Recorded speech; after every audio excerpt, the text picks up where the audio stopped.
kembali lagi bersama saya, Dea Adelia.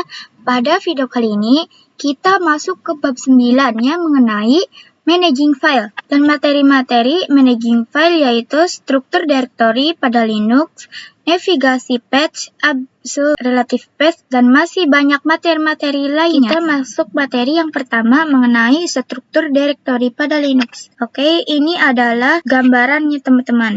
Yang pertama, di sini ada paling atas, kalian bisa lihat sendiri ada tanda garis miring, dan itu adalah lambang dari root adalah user yang memiliki hak akses paling atas ini. Jadi si root ini adalah semacam ketuanya gitu. Jadi root ini bisa melakukan apa saja terhadap direktori yang ada di bawahnya teman. Dan buat basicnya ini cukup mempelajari yang home dan USR ini saja. Oke teman-teman, kita mulai yang USR. Jadi USR adalah direktori untuk menyimpan file-file instalasi ini. Jadi misal kalau kita menginstal suatu aplikasi dan nanti file instalasinya bakal tersimpan di direktori USR ini. Kalau disamakan Windows itu sama dengan program file. Oke teman-teman, kita langsung buka program file yang berada di data C. Nah di sini jadi si USR ini fungsi dengan program file yaitu menyimpan file instalasi teman-teman. Oke, kemudian kita lanjut mengenai yang kedua yaitu home. Home adalah tempat user berada nih. Jadi kalau kita membuka direktori home ini,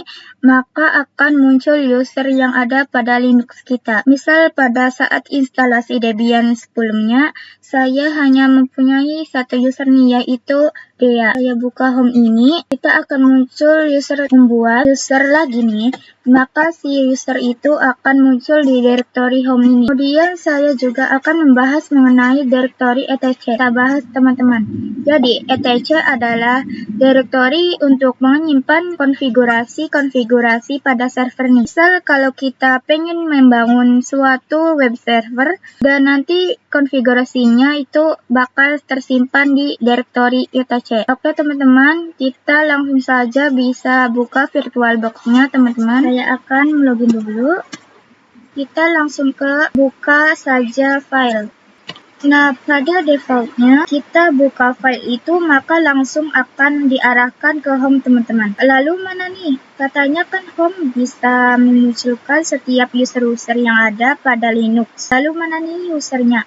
Nah, untuk melihat usernya itu kita harus masuk dulu ke root teman-teman. Kalian bisa klik yang order location.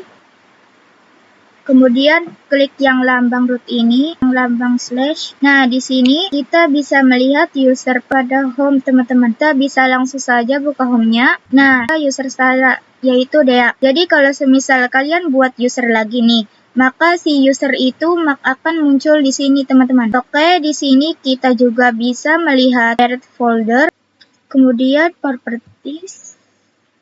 Oke, di sini parent foldernya belum ada ya teman-teman, karena saya belum membuka folder apapun. Misal di sini saya akan membuka home lagi, dan langsung saja kita cek parent foldernya.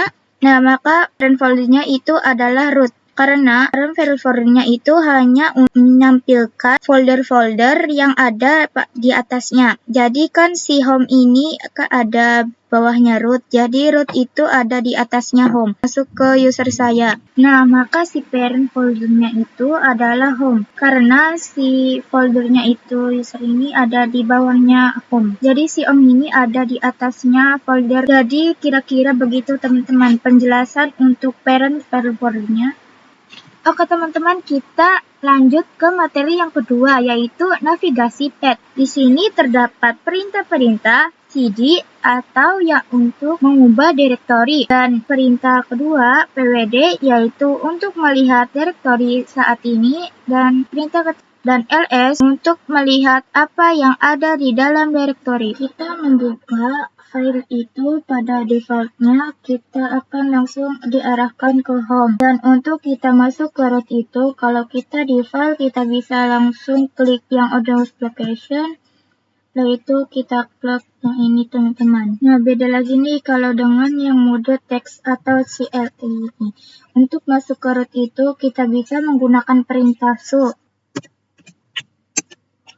Kita masukkan passwordnya dulu. Nah, kita sudah di root teman-teman. Coba masuk ke home directory-nya root. Kita sudah berada di home ya teman-teman. Kemudian kita bisa ls. Nah, begitu juga yang di filenya. Kita masuk yang home. Nah, di sini terdapat user saya yang namanya Dea. Lalu di terminalnya juga sama, terdapat folder ini. Lalu saya akan masuk ke rootnya. Kita menggunakan perintah yaitu cd spasi ls. Kita menggunakan perintahnya itu cd spasi / lalu enter. Kita bisa ls lalu enter. Lalu di sini muncul ada beberapa file-file dan foldernya, yaitu sama dengan folder yang di sini. Jadi sama seperti bin, dev, dan boot, dan di sini juga ada bin, boot, dan yang lain-lain. Kita ingin masuk ke bin, misalnya kita bisa menggunakan perintah cd, kemudian /bin, terus kita coba pwd untuk melihat lokasi, dan kita coba ls juga. Nah, di bin itu banyak dapat folder-folder teman-teman. Kita bisa mengeceknya juga di bin ini. Nah, di filenya juga di sini terdapat banyak macam file. Jadi sama ya teman-teman dengan yang di file ini dengan di terminal. Nah, teman-teman, kita masuk ke materi yang ketiga, yaitu absolute dan relative path. Jadi absolute path merupakan perintah untuk masuk ke directory dengan mengawalinya menggunakan tanda slash atau garis miring. Relative path tidak diawali dengan slash. Untuk pembahasan lebih lanjutnya, kita bahas di sini ya teman-teman. Oke, misalnya contoh saya berada di directory home dan kemudian saya pengen masuk nih ke directory bin. Maka itu kita harus menggunakan yang absolute atau yang menggunakan tanda slash. Nah, kenapa tuh? Karena tidak terhalang oleh USR ini. Jadi nantinya kalau kita dari home ingin masuk ke directory bin ini, kita bisa menggunakan cd / kemudian bin. Jadi kita menggunakan slash ketika suatu directory itu terhalang di directory yang lain. Oke, kemudian contoh relative path itu misalnya nih, kalau kita di directory sr dan kita pengen masuk ke bin, maupun lib. Nah, itu kita bisa menggunakan yang relative path ya teman-teman, atau tanpa menggunakan tanda slash. Jadi nanti perintahnya itu bakalan seperti ini. Kalau semisal dari user pengen masuk ke bin, berarti perintahnya cd bin, atau semisal dari user ke lib, berarti perintahnya cd lib. Oke teman-teman, kita langsung praktekkan saja. Dan di sini saya sudah masuk, dan di sini saya juga sudah membuka file dan terminal untuk membandingkan keduanya. Nah, kalau di file itu kan kalau kita masuk itu langsung defaultnya ke home teman-teman. Sama juga yang CLI-nya kita bisa cek dengan perintah ls. Nah, di sini juga terdapat ada file, dokumen, download, dan lain-lain. Sama juga dengan ada di sini ya teman-teman. Nah, kalau di filenya itu kita kan kalau masuk ke root itu bisa klik yang under location lalu tanda slash ini. Kemudian kita juga coba masuk perintah kemudian passwordnya. Oke, kemudian saya akan masuk ke directory slash, dan di sini saya akan mencontohkan yang absolute path teman-teman, atau yang menggunakan tanda slash. Di sini saya akan mencoba untuk masuk ke etc. Di sini saya sudah masuk ke etc. Lalu kita akan masuk lagi ke directory ac ini. Oke teman-teman, kita langsung saja masuk ke perintahnya menggunakan cd kemudian slash. Nah, karena si folder Apache ini terdapat di dalamnya etc, jadi kita akan slash etc dulu teman-teman. Nah, baru kemudian kita slash ikan perintah cd slash etc Apache 2 lalu enter. Oke teman-teman, kita pwd. Nah, saya sudah berada di Apache 2. Oke teman-teman, saya akan kembali lagi ke directory slash. Nah, saya akan nyoba nih tanpa tanda slash. Oke, teman-teman, kita coba titik apache. Nah, ini maka ini nggak akan bisa ya teman-teman, karena si folder apache 2 ini terdapat di dalamnya etc. Oke, dan selanjutnya kita akan praktekkan ke relative path atau tanpa menggunakan tanda slash. Bernama c.txt. Kemudian kita bisa enter saja. Nah, di sini kita langsung cek filenya ya. Dokumen, kita ketikkan perintah touch biasa, dokumen /32txt.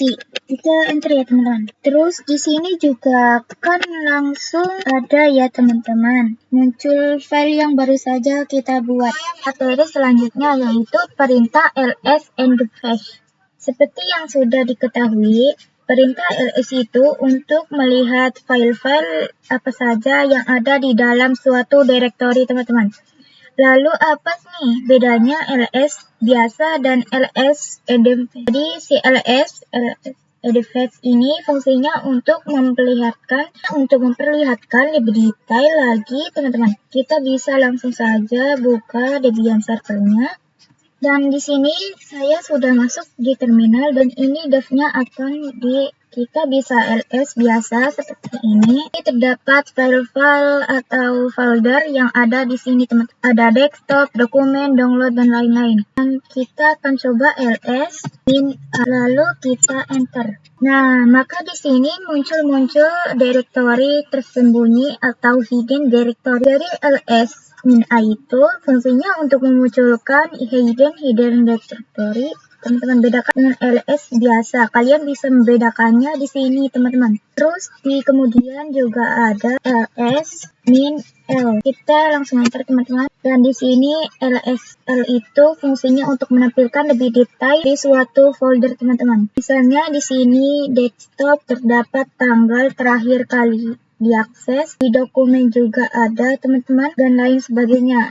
Dan adalah detail-detailnya teman-teman. Lalu kemudian kita juga bisa menggabungkan dua perintah tersebut nih, yaitu seperti ls, kita bisa enter nih teman-teman. Nah, maka di sini akan diperlihatkan detail-detail dari file-file yang tersembunyi juga. Jadi ini terdapat file yang depannya titik teman-teman, dan ini adalah file yang tersembunyi, dan di sini juga terdapat detail-detailnya. Oke, selanjutnya kita ke materi yaitu membuat direktori dengan mkdir. Jadi kan sebelumnya kita sudah belajar untuk membuat file dengan perintah touch nih. Jadi si perintah touch ini hanya diperuntukkan untuk membuat file. Dan kita nggak bisa membuat suatu direktori dengan perintah touch. Jadi kita juga nggak bisa buat file dengan perintah mkdir. Jadi mkdir itu adalah perintah untuk membuat direktori. Oke, kita langsung buka Debian server. Di sini saya sudah ls. Oke, di sini hanya terdapat direktori default dan file yang sebelumnya kita buat .txt. Selanjutnya saya akan membuat direktori yang perintah mkdir. Namanya dengan direct new. Lalu kita ls. Di sini direktori yang sudah kita buat sudah muncul yaitu direktori new. Kita coba masuk nih ke file text.txt ini.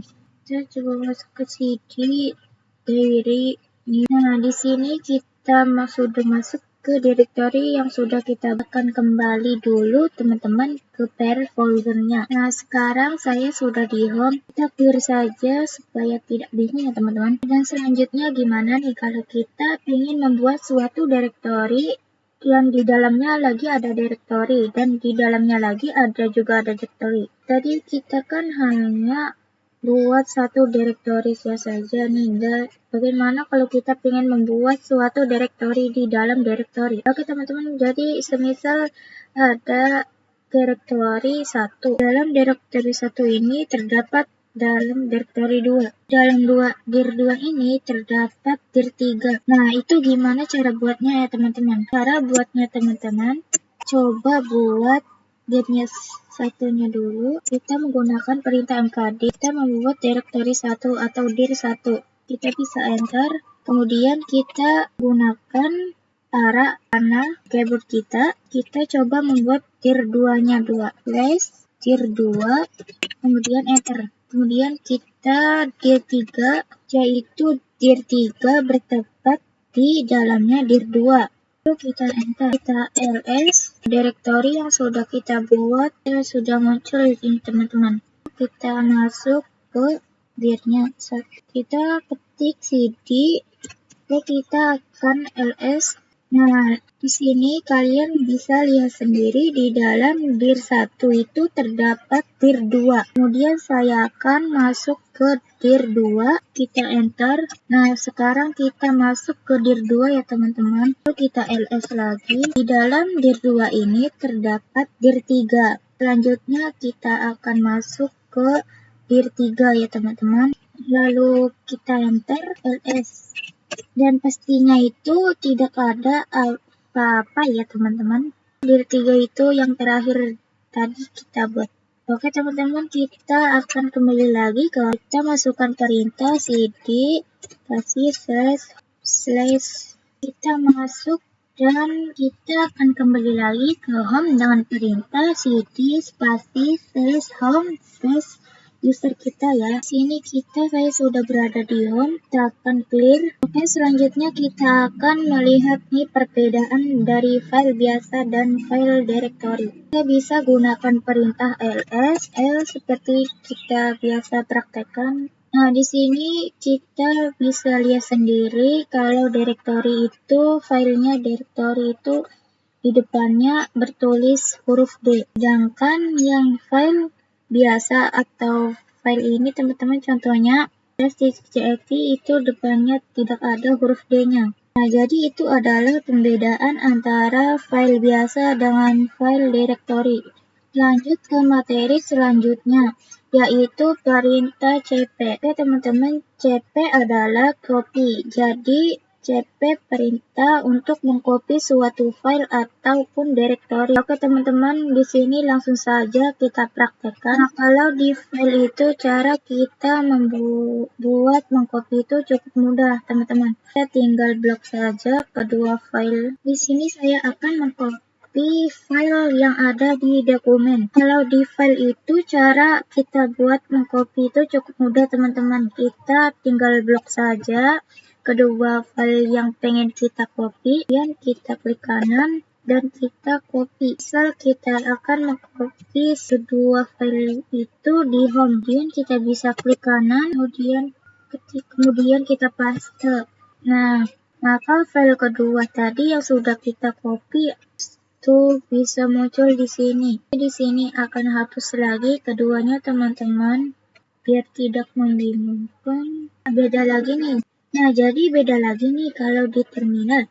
Kalau di terminal itu kita ingin mengcopy suatu file, kita menggunakan perintah cp. Kalau di terminal itu beda lagi. Jadi beda lagi nih kalau di terminal. Kalau di terminal itu kalau kita pengen mengcopy suatu file, kita menggunakan perintah cp. Terus kita tulis dokumen dan file apa yang ingin kita copy. Misal pengen mengcopy j.txt, dan kemudian jangan lupa di mana kita akan menyimpan atau menetapkan file kopian ini. Di sini saya akan menempatkannya di home teman-teman. Kita masukkan home, tidak.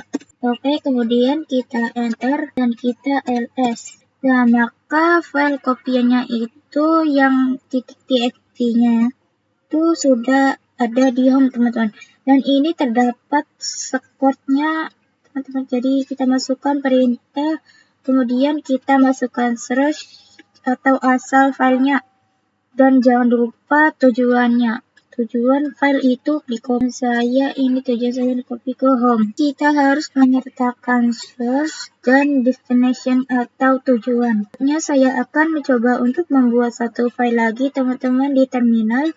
Kita menggunakan absolute, kita menggunakan perintah touch, kemudian saya akan membuat file di dalam dokumen teman-teman. Yaitu kita masukkan perintah dokumen, kemudian slash Kita akan membuat file dengan nama 33.txt. Lalu kita enter. Teman-teman, di sini sudah muncul file 33. Teman-teman, di sini sudah muncul file 33 yang tadi kita buat. Dan kita juga tidak harus mendefinisikan nama atau destination atau tujuan yang bakal, karena di sini saya sendiri itu sudah berada di home. Lalu kita bagaimana nih kalau ingin mengcopy? Nah, lalu bagaimana nih kalau kita pengen langsung mengcopy kedua file ini? Oke, kita langsung saja ketikkan perintah cp kemudian g.txt, kemudian lalu kita ls desktop. File yang sudah kita copy sudah berada di desktop. Lalu ada lagi nih kasus kalau semisal filenya itu banyak dari huruf C, I, K, L, M, N, O, P sampai Z. So, kita harus menulis CP kemudian Z, .txt sampai Z. Itu kan kelamaan. Nah, kita bisa mendefinisikan itu dengan tanda bintang, teman-teman. Nah, maka jika filenya sama berbentuk txt itu kita bisa seperti ini, teman-teman. Bintang .txt, dan misal di sini saya akan mengkopinya ke public. Mengcopy dir 1 dan dir 2 kita menggunakan perintah cp. Ini kita cantumkan ke mana kita akan mengcopy direktorinya. Semisal kita akan mengkopinya ke home. Berarti kita /home /user saya. Dir 1 dan dir 2 ini sudah ada di home. Oke, kita lanjut.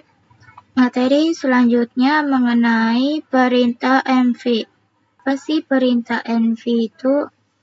Mv bisa digunakan untuk merename di file. Dan mv juga bisa digunakan untuk memindahkan file.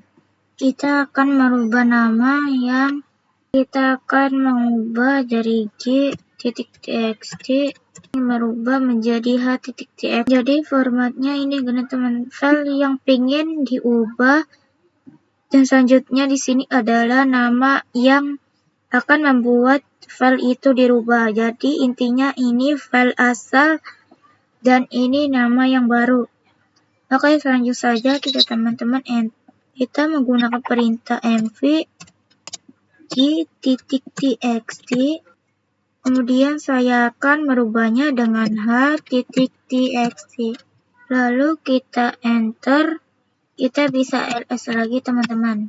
Nah, maka file yang tadi namanya G itu sudah terganti h.txt. Tadi kan saya bilang selain bisa merubah nama, perintah mv juga bisa untuk memindah suatu file, teman-teman. Di sini saya akan mencoba untuk memindah file 32.txt dengan perintah mv. Caranya kita mv. Tadi itu kan berada di dokumen, jadi kita tulis dulu dokumen dan masukkan nama filenya. Kemudian kita akan menempatkan filenya di mana, teman-teman. Semisal kita akan menempatannya di home user saya.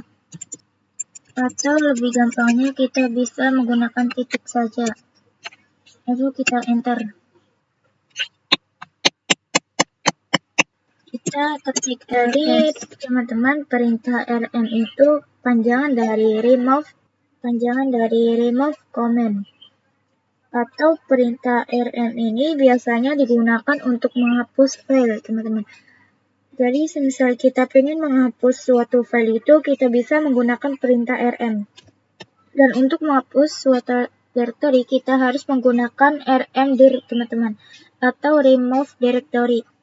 Jadi kalau ingin menghapus file, kita harus menggunakan py.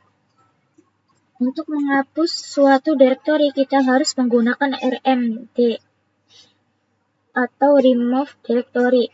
Jadi ketika ingin menghapus file, kita menggunakan rm harus pakai rm, gak boleh pakai rmdir, atau pengen menghapus direktori kita harus pakai rmdir. Itu tidak bisa menggunakan rm. Di sini saya akan mencoba untuk menghapus file yang g.txt, rm dan rm g.txt. Oke, file yang itu sudah terhapus ya teman-teman. Lalu bagaimana nih kalau kita ingin menghapus keseluruhan suatu file? Misal di sini kita terdapat file ini menandakan kalau keseluruhannya itu kita akan menghapus file dengan identifikasi nama tes. Jadi yang depannya tes itu akan dihapus. Kita bisa enter. Nah, maka file tes keduanya tadi itu sudah terhapus. Lalu bagaimana nih kalau kita ingin menghapus suatu direktori? Nah, kita bisa menggunakan perintah rm atau remove directory. Misal kita menghapus delete new, kita bisa langsung saja rmdir. Nah, maka direktori yang tadi itu sudah terhapus.